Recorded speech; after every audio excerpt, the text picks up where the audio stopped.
Income tax compliance series में अभी तक हमने रिटर्न फाइलिंग, नोटिसेस, असेसमेंट और रेक्टिफिकेशन जैसे टॉपिक्स समझे।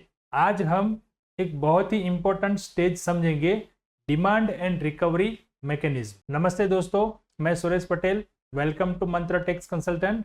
यहाँ टैक्स क्लैरिटी मिलती है, कंफ्यूजन नहीं। सिंपल लैंग्वेज में समझो, अगर डिपार्टमेंट ये डिसाइड करता है कि आपको और टैक्स पे करना है तो वो आपसे ये टैक्स कैसे रिकवर करता है, ये प्रोसेस समझना हर एक टैक्स पेयर और टैक्स प्रोफेशनल के लिए बहुत ही जरूरी है।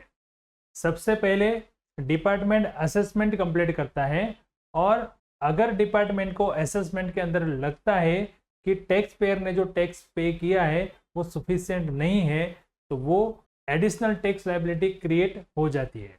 इसी एडिशनल लायबिलिटी को बोलते हैं टैक्स डिमांड। यानी कि हमने अभी तक जो इनकम टैक्स कॉम्प्लायंस साइकिल देखा, उसके अंदर जो रिटर्न फाइलिंग से स्टार्ट होता है, उसके बाद असेसमेंट की जो प्रोसीजर होती है, यानी कि डिपार्टमेंट जो डेटा वेरीफाई करता है और वहां से डिपार्टमेंट को कुछ सस्पेक्शन मालूम पड़ता है और वो वेरिफिकेशन के अंदर उनको पता चलता है कि टैक्स पेयर ने जो है वो टैक्स पेमेंट सफिशिएंट नहीं किया है या कोई इनकम जो है वो नहीं दिखाई है, तो उसके बारे में असेसमेंट की प्रोसेस होती है। और असेसमेंट ऑर्डर के अंदर डिपार्टमेंट टैक्स पेयर को वो टैक्स डिमांड 156 सेक्शन के अंदर इश्यू करता है। तो सबसे पहले हम देखते हैं कि डिमांड कैसे क्रिएट होती है।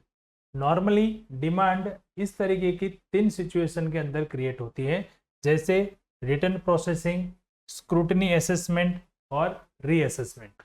जैसे कि रिटर्न प्रोसेसिंग के टाइम पे सिस्टम एडजस्टमेंट कर सकता है। यहाँ पे क्या होता है, जब रिटर्न की प्रोसेस होती है तो डिपार्टमेंट कुछ एक्सपेंस डिसअलाउ करता है या टीडीएस जो है वो टीडीएस डिडक्शन किया गया है उसके हिसाब से इनकम अगर नहीं दी है तो एडिशनल इनकम यहाँ पे हो जाती है। तो यहाँ पे जो भी डिमांड होती है वो डिपार्टमेंट एडजस्ट कर सकता है। स्क्रूटनी असेसमेंट के अंदर जो असेसिंग ऑफिसर होता है वो डिटेल में असेसमेंट करता है, मतलब कि टैक्स पेयर की जो डिटेल है उनके पास उसको डिटेल में चेक करता है, डिटेल में एनालिसिस होता है और यहाँ पे इनकम इंक्रीज हो सकती है।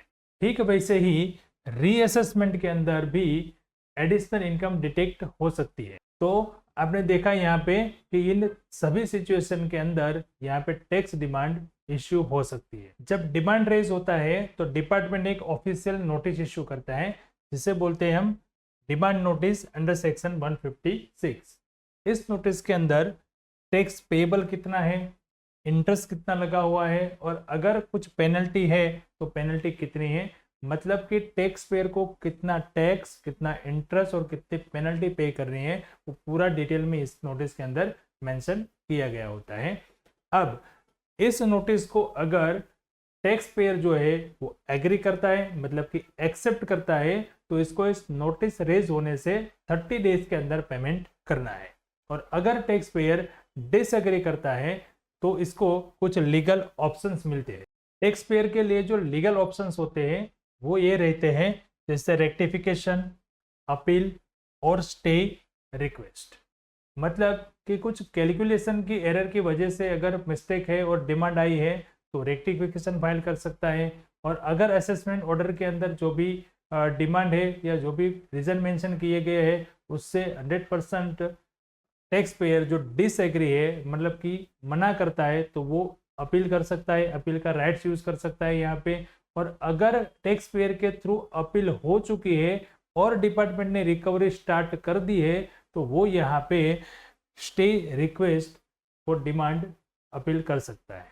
और अगर अपील फाइल हो चुकी है और डिपार्टमेंट रिकवरी कर रही है तो टैक्स पेयर को stay of demand request file कर सकता है। और अगर टैक्स पेयर टैक्स डिमांड को इग्नोर करता है, यानी कि पेमेंट नहीं करता है, तो यहाँ पर डिपार्टमेंट के पास कुछ लीगल पावर होते हैं।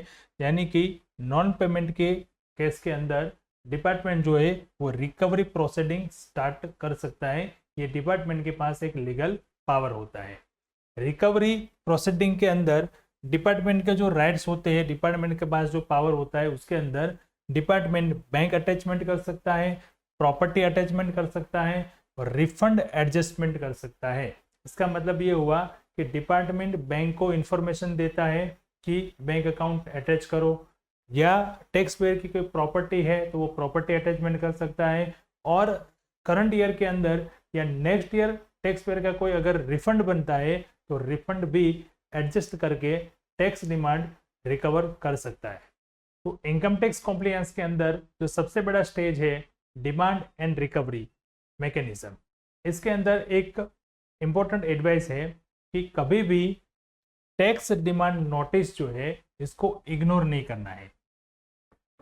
टैक्स डिमांड नोटिस को कभी इग्नोर करना नहीं है। दूसरी एक खास बात है, हर एक नोटिस जो डिपार्टमेंट की तरफ से आती है उसको प्रॉपरली रिव्यू करना चाहिए, और रिव्यू के अंदर खास देखना चाहिए कि जो डिमांड है वो करेक्ट है, कैलकुलेशन जो है वो करेक्ट है, और उस नोटिस के अंदर टैक्स पेयर की लीगल पोजीशन क्या है, ये सारी चीज़ें देखकर ही डिसीजन लेना चाहिए, और ज़रूरत पड़े तो प्रोफेशनल एडवाइस जरूर लेना चाहिए।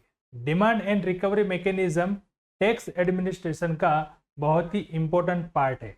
इसका पर्पस ये है कि जो टैक्स लीगली पेएबल है उसको गवर्नमेंट कवर करे, लेकिन लॉ टैक्स पेयर को ऑप्शंस भी देता है, जैसे rectification, appeal, stay of demand.